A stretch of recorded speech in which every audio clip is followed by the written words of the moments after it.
Well, you know what?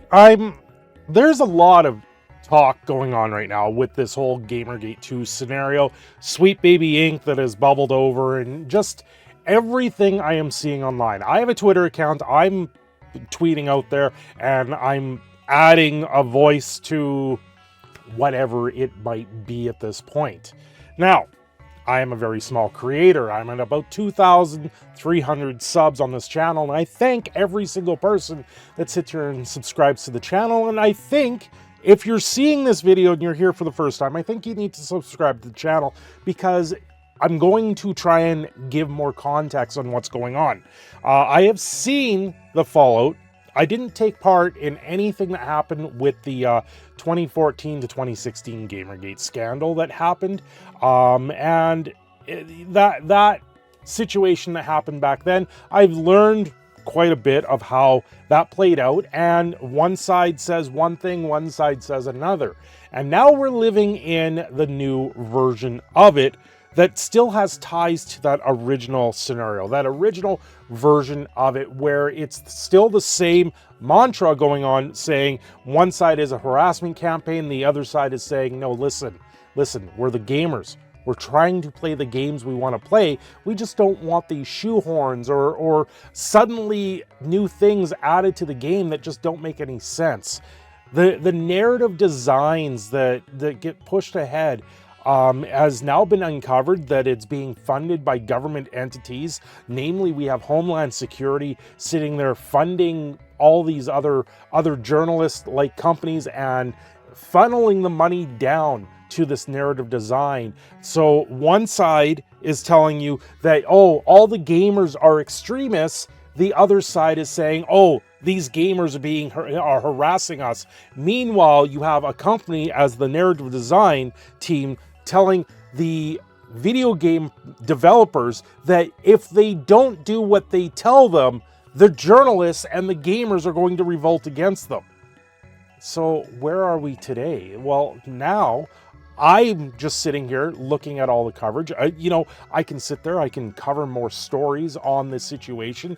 We can continue going down rabbit holes, or I can do what I do best and talk about video games and dig up stories that happen to be, and take the Canadian perspective on all of these. And it's absolutely damning to see where things have gone with the entirety of the gaming industry. A lot of gamers like myself, I've been a gamer all my life. I grew up on a VIC-20.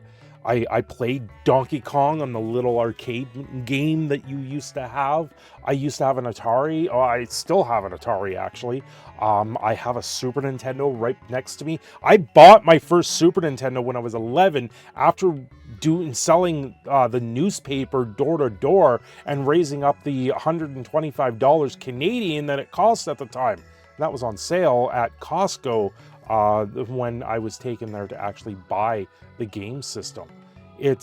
That's where I come from when it comes to gaming, and everything I see today, where we have Caboodle, or however he pronounces Brazilian hashtag, or his Brazilian gamer tag, making this Steam account or Steam curator group saying this company, Sweet Baby Ink, has now been involved in all of these games, and these games rightfully, in the most part, have failed. Games like Suicide Squad, which was an absolute nightmare to try and watch and follow, and then you have Square Enix getting involved with them. I've been watching stuff from the Very Dark channel with Final Fantasy VII, and I'm thankful that I'm not buying into that game, because the game is an absolute mess when it comes to the writing. I don't know if Sweet Baby Inc. is actually involved in that, but it seems that Square Enix took a seat from the sensitivity side of things and added in a lot of things that just don't seem to add up ultimately. But where does this really get me? How do I turn around and add something more to this conversation? How do I turn and tell all of you out there that this thing is going on? We all know what's going on. We all know the DIE detected situation is continuing. That's the diversity, inclusive, whatever the third one is, the DIE acronym that's going on. And we know that's happening in the game industry. We know that's happening in Hollywood, and all of us have to sit here and weed through it now. And it's no longer a simple pick up a game, review the game, play the game, have fun with the games, and rate the game. It's okay, now the actual critics, the ones that claim they're critics, sit out there and say, oh, was this game inclusive enough? Was this movie inclusive enough? Did we check mark all these labels and make sure that the color of a person's skin tone was correct for the movie telling? And that's not what anyone wants. Nobody cares about this crap in the real world. Nobody, the people that have the money to spend on these things just want to be entertained. I personally want to just be entertained. And it's why I play old school games like Final Fantasy 3. Well, now known as Final Fantasy 6 because the timeline was reset. But that's a whole playthrough, and I let chat name the characters, and it was just something fun and something to go through the motions again of an amazing game. And where are we today? Well, we have the new Stellar Blade that's supposed to come out on the PS5 that obviously is going to get a PC port.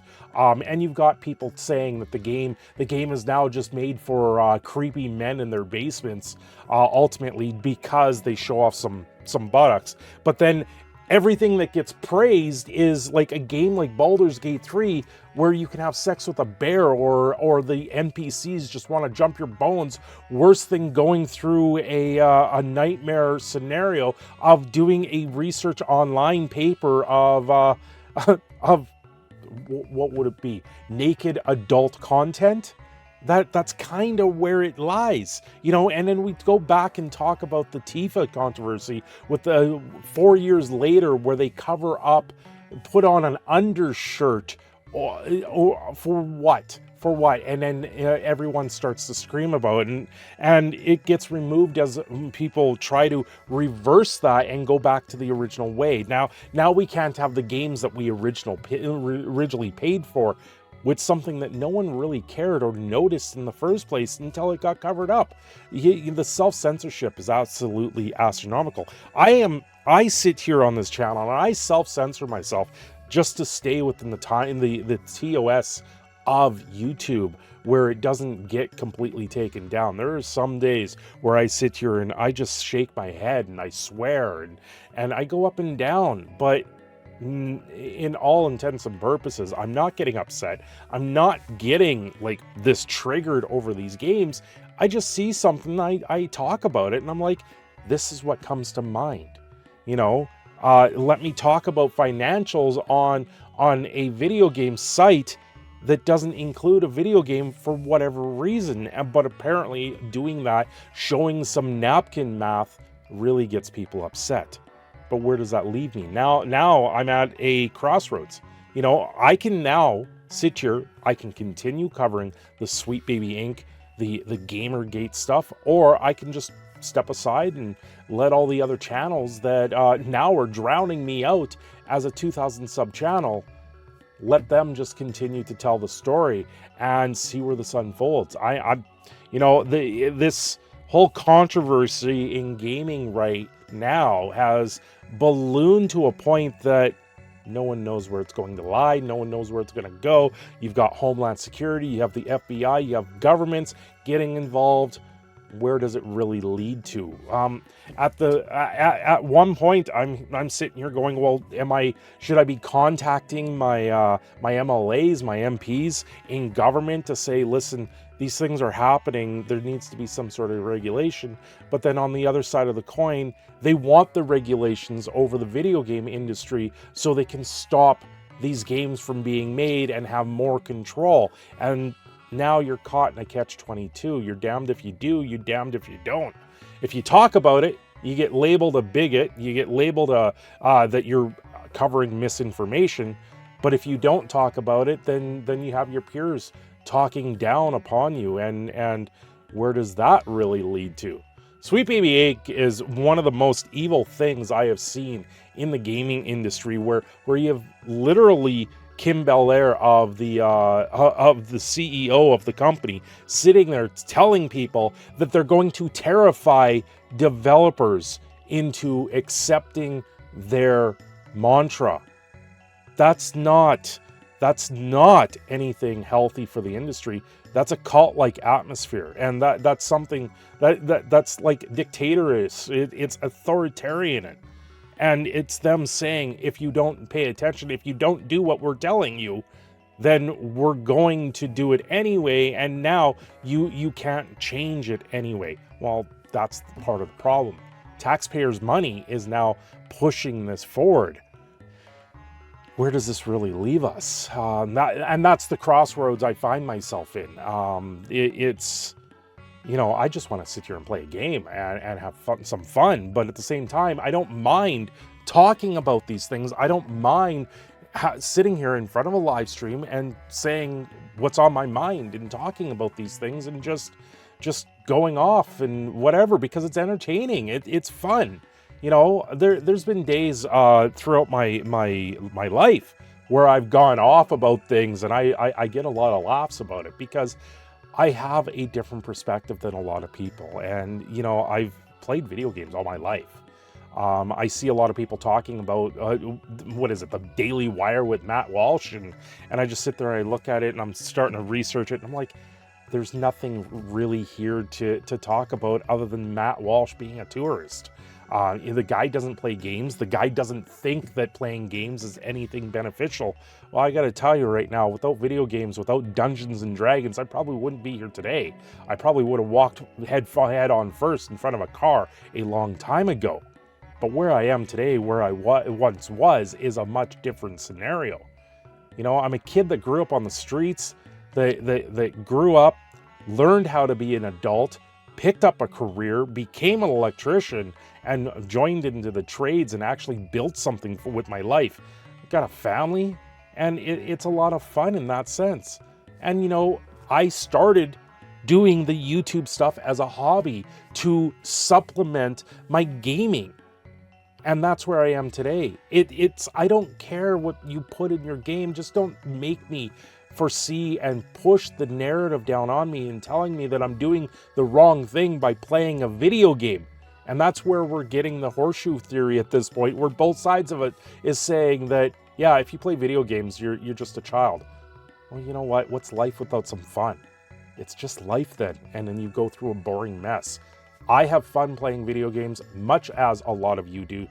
And I think that's where we need to keep it. Keep gaming fun and keep on trucking with it. I'm your Proud Canadian Phoenix, Cindershadow. I'm signing off here. These were just some thoughts that's going through my head. I figured I'd put this into a video and have the rest of you tell me what you really think about it. Have yourselves a great day, and don't forget to subscribe to the channel, especially if you made it to the end. Thanks for watching.